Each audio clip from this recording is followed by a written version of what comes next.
Hello friends, तो last class के अंदर हमने नॉर्मेलिटी पढ़ा था और आज हम नॉर्मेलिटी से रिलेटेड एक न्यूमेरिकल्स को सॉल्व करेंगे और उसके बाद हम ये देखेंगे कि मोलैरिटी और नॉर्मेलिटी के बीच में क्या रिलेशनशिप है। तो चलिए शुरू करते हैं। देखिए, आपको पेपर में या किसी भी कॉम्पिटिटिव एग्जाम में इस तरीके के न्यूमेरिकल्स जरूर देखने को मिलेंगे जहाँ पे लिखा है 500 millilitre of A solution contains 18.25 gram of hydrochloric acid, find out the normality of the solution. देखिए, क्वेश्चन के अंदर स्ट्रेट फॉरवर्ड कहा है कि भाई आपके पास एक सॉल्यूशन है जिसकी क्वांटिटी 500 मिलीलीटर है और जिसके अंदर हाइड्रोक्लोरिक एसिड को डिसॉल्व किया जा रहा है। कितना हाइड्रोक्लोरिक एसिड? 18.25 ग्राम। और आपसे नॉर्मेलिटी पूछा है। तो देखिए, अगर न्यूमेरिकल्स आपको सॉल्व करना है तो एक स्ट्रेट फॉरवर्ड मेथड होता है न्यूमेरिकल को सॉल्व करने का। आप सिंपली देखिए कि आपको नॉर्मेलिटी निकालने के लिए कहा है, तो आप सबसे पहले नॉर्मेलिटी के फॉर्मूले को एक बार याद करिए। हमने पढ़ा है नॉर्मेलिटी के बारे में, normality is equals to mass of solute multiply में एन फैक्टर अपॉन में मोलर मास इनटू में volume of solution in litre. तो बेसिकली आपने ये फॉर्मूला पढ़ा है। अब बात आती है सर, नॉर्मेलिटी का जो हमने फॉर्मूला पढ़ा है वो वॉल्यूम ऑफ सॉल्यूशन लीटर के लिए है, लेकिन आपको क्वेश्चन के अंदर इस यहाँ पे मिलीलीटर दिया हुआ है। तो सिंपली हम फॉर्मूले में क्या चेंज करेंगे कि अगर आपको वॉल्यूम ऑफ सॉल्यूशन मिलीलीटर में दिया हो तो इस मिलीलीटर को लीटर में कन्वर्ट करने के लिए आपको 1000 से मल्टीप्लाई करना पड़ेगा। तो ये रहा आपके पास सीधा फॉर्मूला, और इस फॉर्मूले के अंदर आपको सारी वैल्यू को पुट आउट करनी है। तो चलो एक बार वैल्यू देख लेते हैं क्या है। आपको मास ऑफ सॉल्यूट दिया हुआ है, मास of solute, mass of solute क्या है आपके लिए? Hydrochloric acid. और मास ऑफ सॉल्यूट जो आपको गिवन दिया हुआ है वो दिया है 18.25 ग्राम। चलिए, उसके बाद आपको क्या कहा गया है? वॉल्यूम ऑफ सॉल्यूशन दिया हुआ है।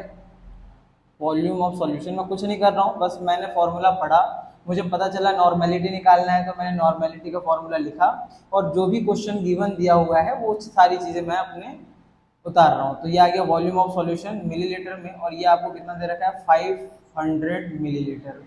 उसके बाद हमें पता है सर ये मोलर मास की भी जरूरत पड़ेगी, तो चलिए मोलर मास कैलकुलेट करते हैं। Molar mass of NS, molar mass of solute, और जो सॉल्यूट आपके लिए है एक्चुअल में वो हाइड्रोक्लोरिक एसिड है, और हाइड्रोक्लोरिक एसिड का मोलर मास कितना होता है? हाइड्रोजन का 1 प्लस में क्लोरीन का होता है 35.5, इन दोनों के सम करेंगे तो 36.5। तो ये आपके पास मोलर मास निकल के आ जाएगा HCl का। अब बात रहेगी सर एन फैक्टर की, तो चलो एन फैक्टर की बात करते हैं। तो n factor of the solute, of solute, तो सॉल्यूट का एन फैक्टर कितना होगा? अगर मैं सॉल्यूट के एन फैक्टर की बात करूं तो मैंने आपको लास्ट क्लास में एन फैक्टर को कैलकुलेट करना सिखाया था। मैंने कहा था कि जो भी एसिड ऑफ सॉल्यूट होगा वो सॉल्यूशन के अंदर जितना H प्लस आयन रिलीज करेगा वही उसके लिए क्या होगा? एन फैक्टर होगा। तो यहाँ पे आपके पास क्या है? HCl। जैसे ही वो सॉल्यूशन में जाएगा तो H प्लस में टूटेगा और Cl माइनस में टूटेगा, और वहाँ पे एक H प्लस आयन रिलीज होगा, तो एन फैक्टर कितना हो जाएगा इसके लिए? आप सिंपली कह सकते हैं कि सर एन फैक्टर वहां पे आपको 1 दिखाई देगा। तो चलिए, आपको सारी चीजें मिल गया है। अब फॉर्मूले में वैल्यू पुट करते हैं। तो नॉर्मेलिटी इज इक्वल्स टू में आपके पास फॉर्मूला क्या है? 18.5, मैंने गिवन मास को यहाँ पे पुट किया, प्लस मल्टीप्लाई में आपको एन फैक्टर दिया हुआ है 1, मल्टीप्लाई में आपको 1000। अब आते हैं नीचे की तरफ। तो मोलर मास अभी हमने कैलकुलेट किया है 36.5, मल्टीप्लाई में वॉल्यूम ऑफ सॉल्यूशन आपके लिए कितना है? 500। तो अगर मैं इसको सॉल्व करूं तो 2 जीरो से 2 जीरो कट जाएगा, 5 1 ज़ा 5, 5 2 ज़ा 8, तो सिंपल से आपके लिए आ जाएगा 5 2 ज़ा 10। तो आपका फॉर्मूला आ गया नॉर्मेलिटी इज इक्वल्स टू में 18.5 मल्टीप्लाई में 2 अपॉन में 36.5। ठीक है, अगर आप इसको नॉर्मेलिटी को सॉल्व करोगे तो नॉर्मेलिटी इज इक्वल्स टू 18 2 ज़ा 36, ये हो जाएगा 36.5 अपॉन में 36.5, और इससे ये कैंसिल हो जाएगा। तो आपके लिए सिंपल जो नॉर्मेलिटी निकल के आएगा वो नॉर्मेलिटी आपके लिए आ जाएगा 1, और नॉर्मेलिटी की यूनिट हम कैपिटल N से रिप्रेजेंट करते हैं। तो ये हमारा क्या आ गया? सिंपल सा आंसर आ गया। तो देखिए, आपको कोई भी अगर न्यूमेरिकल्स मिलता है तो देखो न्यूमेरिकल बहुत सिंपल होता है, बस एक पैटर्न को आपको फॉलो करना पड़ता है, और इसी पैटर्न में अगर आप करोगे न्यूमेरिकल्स तो न्यूमेरिकल्स के गलत होने की जो पॉसिबिलिटी है वो बहुत ही ज़्यादा कम हो जाती है। तो फटाफट आप इस न्यूमेरिकल को नोट डाउन करें। उसके बाद हम नॉर्मेलिटी और मोलैरिटी के बीच में एक रिलेशन है उस रिलेशन के बारे में पढ़ेंगे कि अगर हमें मोलैरिटी ऑफ सॉल्यूशन दिया हो तो मोलैरिटी से नॉर्मेलिटी को कैसे कैलकुलेट किया जा सकता है। और जितने भी रिलेशन मैं आपको पढ़ा रहा हूँ वो आप बिल्कुल इंपॉर्टेंट है और उसको आप स्टार बना के अपने नोट में नोट डाउन करते चलिए कि किस तरीके से आप नॉर्मेलिटी से मोलैरिटी निकाल सकते हो, किस तरीके से आप मोलैरिटी से स्ट्रेंथ को कैलकुलेट कर सकते हो। और जितने भी ये ट्रिक्स हैं, ये ट्रिक्स बहुत ज़्यादा काम आएंगे जब आप किसी कॉम्पिटिटिव एग्जाम में बैठे होंगे। क्लियर?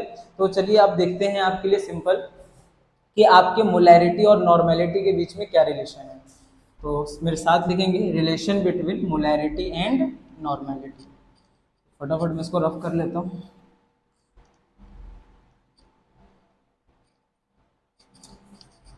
तो नोट्स आप साथ के साथ बनाते चलिए और जो भी नोट्स के अंदर इम्पॉर्टेंट है क्वेश्चंस जो करा रहा हूँ वो सारे क्वेश्चंस को आप साथ के साथ नोट डाउन करते चलिए।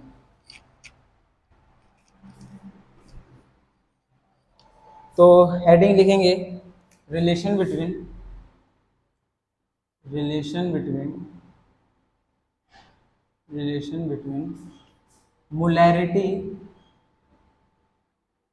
Molarity and normality.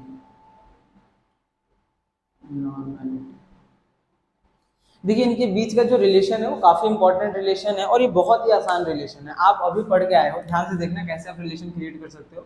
सर अभी हम पढ़ गए हैं मोलैरिटी का फॉर्मूला कि गिवन मास इनटू में 1000 या आप नॉर्मल रखिए given mass of solute upon में मोलर मास इनटू में volume of solution in litre. यही चीज तो आप पढ़ते हो। इसको मान लो आप इक्वेशन नंबर फर्स्ट।